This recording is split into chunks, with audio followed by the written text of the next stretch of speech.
ॐ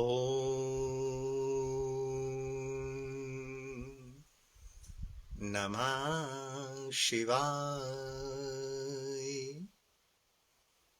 हे समस्त प्रिय आत्मन मित्रों, प्रभु प्रेमी, गुरु प्रेमी, ध्यान प्रेमी आत्माओं, आप सबके भीतर विराजमान अविनाशी अनंत परम गुरु परमात्मा के श्री चरणों में हिमालयन ऋषि का कोटि कोटि प्रणाम।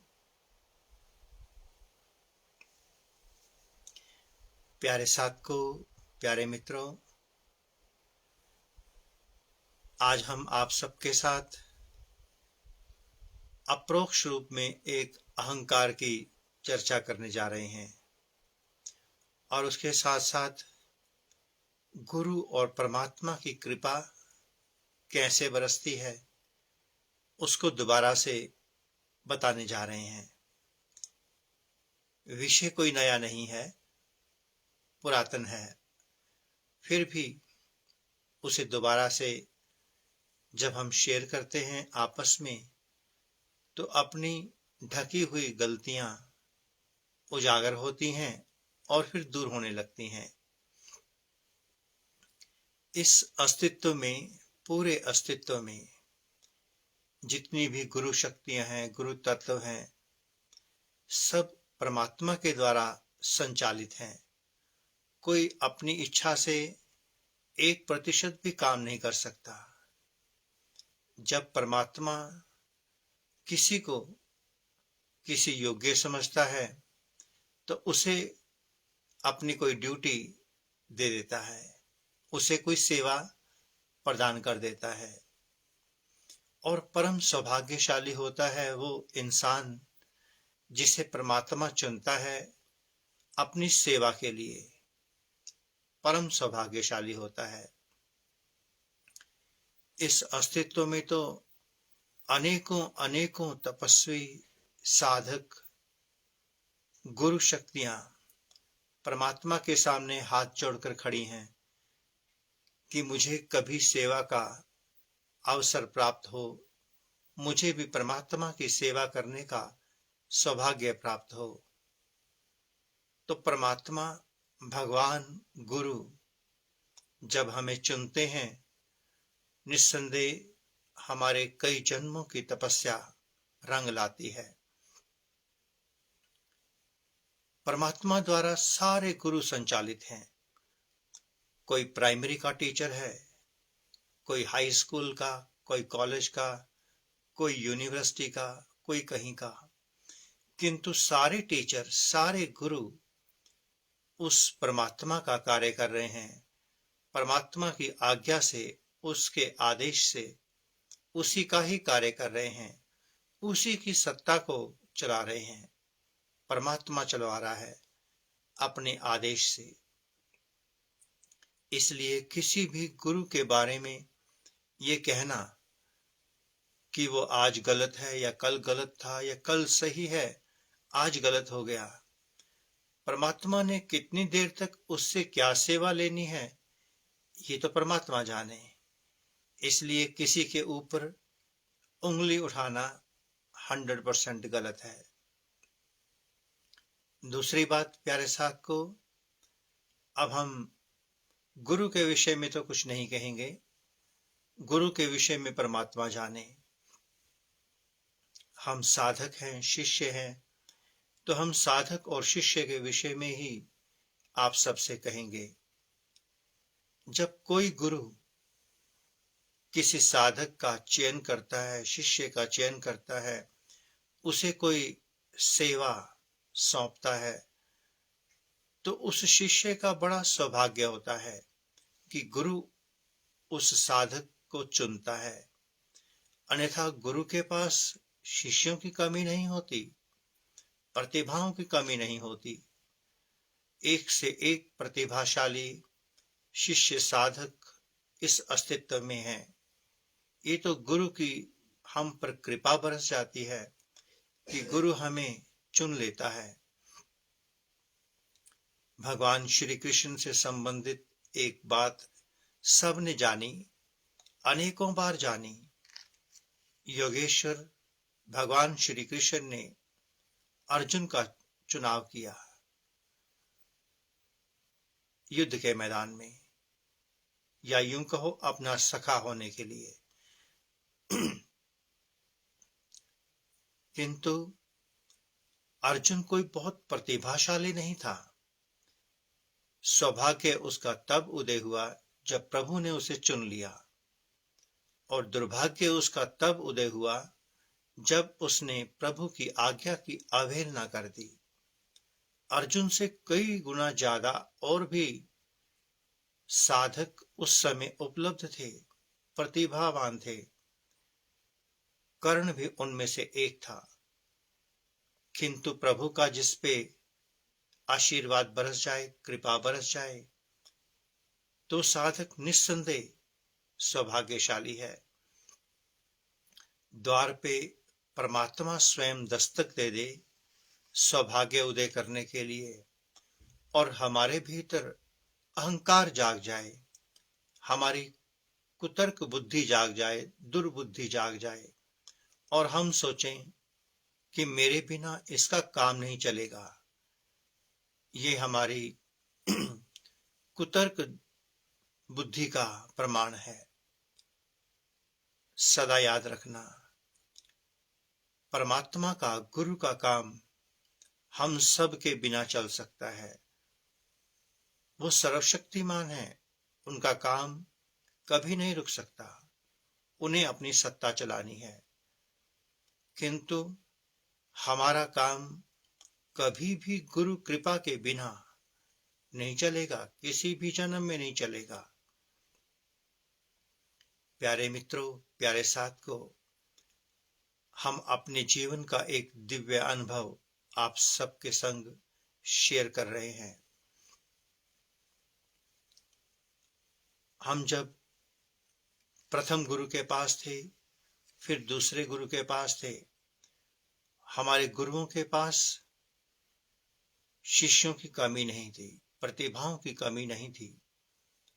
एक से बढ़कर एक प्रतिभाशाली साधक शिष्य उनकी शरण में थे, उनकी आज्ञा में थे। किंतु फिर भी गुरु ने हमें चुना, और अगर हम अहंकार दिखाते, आज अनेकों अनेकों साधक वापिस संसार की ओर मुड़ गए, मिट गए। किंतु अगर हमने गुरु आज्ञा को शिरोधारी किया, तो ये गुरु आज्ञा नहीं, यूं कहो परमात्मा का कार्य था, परमात्मा की कृपा थी, परमात्मा का आदेश था। तो जब हमने गुरु आज्ञा को शिरोधारी किया, आप जानते हैं क्या फल सामने आया। अगर गुरु कृपा ना होती तो हम आश्रमों में, समृद्धि में, साधनों में सीमित होकर रह जाते। गुरु कृपा, प्रभु कृपा इतनी बरसी कि गुरु ने ऐसा आशीर्वाद दिया कि नहीं, तुम्हें आश्रम में नहीं रुकना, तुम्हें आगे बढ़ना है, हिमालय की ओर आगे बढ़ना है, जहां दिव्य ऋषि मुनि, सिद्ध ऋषि मुनि वास करते हैं। तुम्हें उनकी ओर मुड़ना है और अपना काम भी साथ साथ करना है। अगर हम इनकार करते कि नहीं, हमें तो आपका सानिध्य चाहिए, आपके आश्रम में रहना है या कुछ भी, गुरु तब हमारे ऊपर प्रसन्न होता है जब हम अपने कान खोल के रखते हैं और मुख बंद रखते हैं। गुरु कब, किस वक्त, किस मूड में आकर अमृत बरसा दे, कुछ नहीं पता चलता। इसलिए सदा सजग रहना। अहंकार के अंधकार में अगर एक बार भटक गए तो गुरु को तुम्हारी कोई आवश्यकता नहीं, वो तुम्हें संभालने के लिए वापस नहीं लौटेगा, उसके पास समय नहीं। गुरु के पास कोई समय नहीं, क्योंकि गुरु कोई अपना कार्य नहीं कर रहा, उसका अपना कोई स्वार्थ नहीं कि वो तुम्हारे लिए रुके, तुम्हारे कल्याण के लिए रुके। वो तो परमात्मा की दी हुई ड्यूटी को बजा रहा है, परमात्मा का मैसेंजर है, उसका नौकर है। वो तुम्हारे कारण अपॉइंटेड नहीं है, परमात्मा ने उसे चुना है। प्यारे साधकों, हमने अपने जीवन में अनेकों श्रद्धावान शिष्यों साधकों को आते हुए देखा और बहुत जल्द अहंकार के अंधकार में विलीन हो जाते हुए भी देखा। फिर एक समय के बाद समय इतनी तेज गति से आगे निकल जाता है, फिर हम उसे पकड़ना चाहें तो पकड़ नहीं सकते। इसलिए हर साधक को, हर गुरु के शिष्य को समय रहते समय को संभाल लेना चाहिए, अवसरवादी बन जाना चाहिए, ताकि उसके भीतर का सौभाग्य उदय हो सके। बस एक बात अपनी गांठ बांध लीजिए, गुरु को हमारी कोई आवश्यकता नहीं है, उसके लिए पूरा विश्व, पूरा ब्रह्मांड है। परमात्मा को हमारी कोई आवश्यकता नहीं, उसके लिए पूरा अस्तित्व है। हमें गुरु की आवश्यकता है, परमात्मा की आवश्यकता है, उनके बिना हमारा काम नहीं चलेगा। इसलिए अपने अहंकार को नीचे रखना ताकि तुम आगे बढ़ सको। बस इतना ध्यान सभी साधक रखेंगे। ओम नमः शिवाय। पुनः से आप सबके भीतर विराजमान अविनाशी अनंत परम गुरु परमात्मा के श्री चरणों में हिमालयन ऋषि का कोटि कोटि प्रणाम और संपूर्ण ब्रह्मांड में विराजमान समस्त देवी देवताओं, समस्त ऋषियों, मुनियों, गुरुजनों, संत महापुरुषों की ओर से आप सबको शुभ आशीष, शुभ मंगल कामना। 2 संदेश हमने और लिखे हैं, फिर भी हम सुना देते हैं। हम गंगोत्री के मार्ग पर हिमालय की तपोभूमि में शिव ध्यान योग मंदिर कुटिया बनाने के लिए भूमि देखने गए थे कुछ दिन पहले। पुनः से 17-18 अप्रैल को हम फिर भूमि देखने जा रहे हैं, जो हमने पहले भी देख रखी हैं, उसके अतिरिक्त और भी देखेंगे। तो ये दिव्य कार्य आप सभी साधकों के सहयोग से ही संपन्न हो सकेगा। तन मन धन आत्मा से, प्रार्थना से, भाव से, प्रेम से, किसी भी तरह से आप अपना सहयोग अर्पण कर सकते हैं और आपके सहयोग से ही ये ध्यान मंदिर कुटिया का जमीन ली जाएगी और निर्माण हो पाएगा। और दूसरी बात, बुद्ध पूर्णिमा के अवसर पर 6 से 16 मई 2022 एक ध्यान शिविर ऑनलाइन पुनः होने जा रहा है।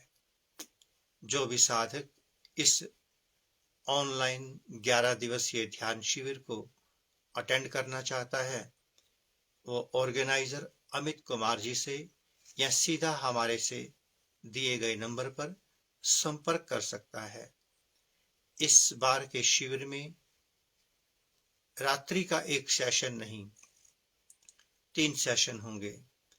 प्रातःकाल, संध्या, मध्य रात्रि। मंत्र, क्रिया, ध्यान, इन तीनों का संगम लेकर के हम इस ध्यान शिविर की ओर चलेंगे।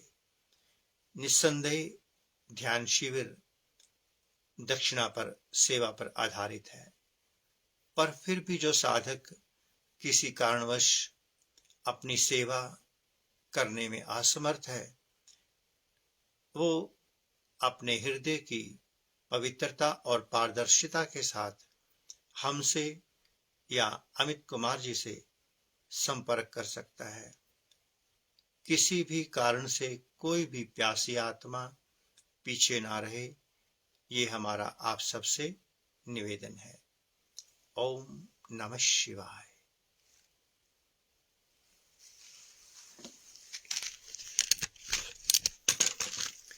ओम नमः शिवाय। हरि ओम नमः शिवाय। ओम नमः शिवाय।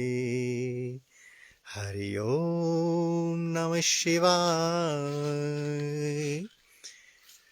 ओम नमः शिवाय। हरि ओम नमः शिवाय। ओम नमः शिवाय। हरि ओम नमः शिवाय। ओम नमः शिवाय। हरि ओम नमः शिवाय। ओम नमः शिवाय। हरि ओम नमः शिवाय। ओम नमः शिवाय।